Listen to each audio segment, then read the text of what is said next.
Bir zamanlar bir alim düşünürdü. İnsan cəmiyyəti sonsuz resurslara sahib olsa, daha xoşbəxt və balanslı ola bilərmi? Bu sualın cavabını tapmaq üçün siçanlarla dolu bir utopiya quruldu. Amma nəticə çox daha qorxunc oldu.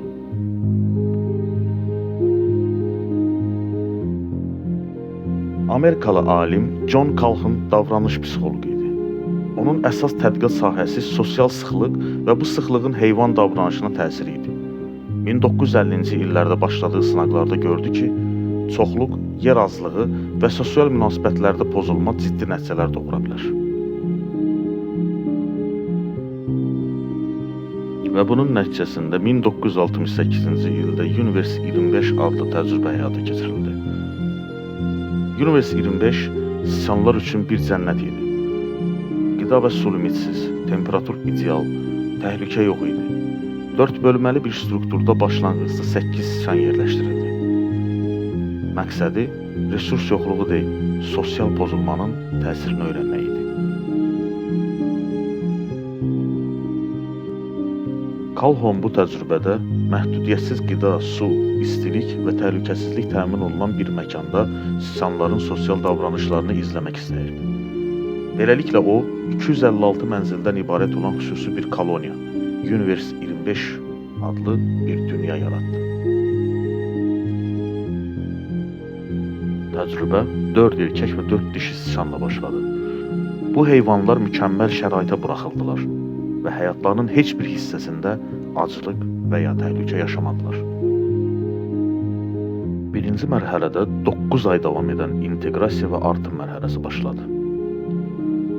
İlk 2 ayda siçanlar əraziyə uyğunlaşırdılar, münasibətlər qurulurdu və ilk doğumlar olurdu. 2 aydan sonra isə əhali sürətlə artmağa başladı. Hər 55 gündə əhali təxminən 2 qat artırdı. Bu mərhələdə dominant və pasiv siçanlar arasında sosial bölgü yarandı.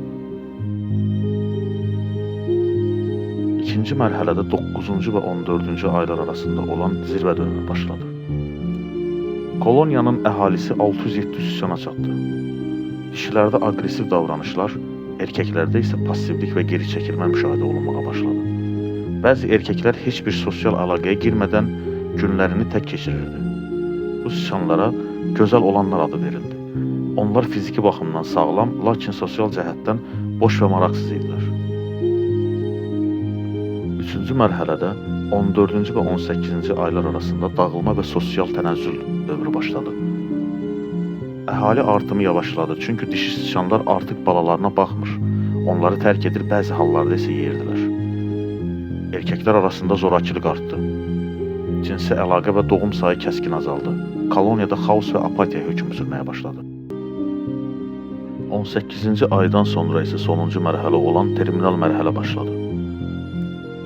Bu mərhələdə doğum tamamilə dayandı.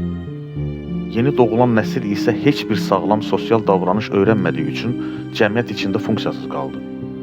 Hətta sonradan koloniyaya yeni fərdlər əlavə edildikdə belə bu tənəzzülü dəyişmək mümkün olmadı. Artıq təcrübə məhv olmuşdu. Calhounun nəticəsi aydın idi. Təkcə fiziki ehtiyacların qarşılanması bir cəmiyyətin yaşaması üçün kifayət deyil. Rol paylaşımı, sosial əlaqələr və mənalı həyat olmadan hətta utopik şərait belə cəhənnəmə çevrilə bilər. Bioloji ehtiyaclar ödənilsə də, sosial və psixoloji ehtiyaclar ödənilməzsə, cəmiyyət məhv olar. Bu eksperiment insanlıq üçün xəbərdarlıq kimi qəbul edilir. Sosial əlaqələrin zəifləməsi və məqsədsizlik təhlükəli nəticələr doğura bilər. Calhoun bu təcrübəni davranışsal tənəzzül adlandırdı və bu fenomenin insan cəmiyyəti üçün xəbərdarlıq olduğunu bildirdi. Sıxlıq, məqsədsizlik, əlaqəsizlik və sosial strukturun pozulması insan psixologiyasına və cəmiyyətin gələcəyinə ciddi təsir göstərə bilər. Və sizcə, hazırda yaşadığımız cəmiyyət Universe 25-ə nə qədər bənzəyir?